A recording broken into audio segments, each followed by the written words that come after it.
Hey guys, haven't showed you my cat.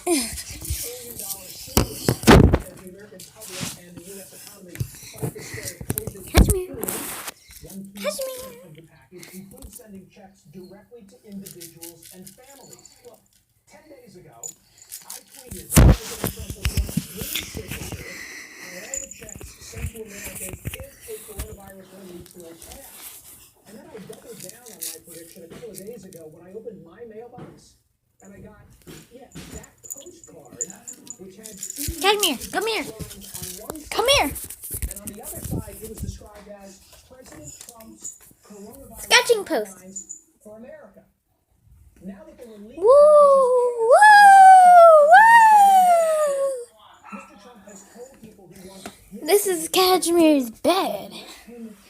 This is my grandma's room. This is my grandma's room. administration officials. The White House didn't comment.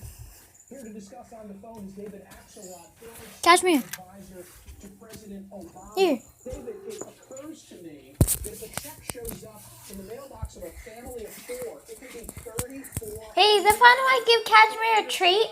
$1,200 for the wife, $500 Jaden, I give her a treat. for each of Yeah, but can I give her one today? Not now, Jaden. Please, can you go sit down and stop being busy? I just woke up, honey. Sorry, I just want to play with Cashmere. Well, that's the end of my story. Bye, guys. And they feel Donald Trump is a promoter, and this is a huge promotional opportunity for him in the midst of a re-election campaign.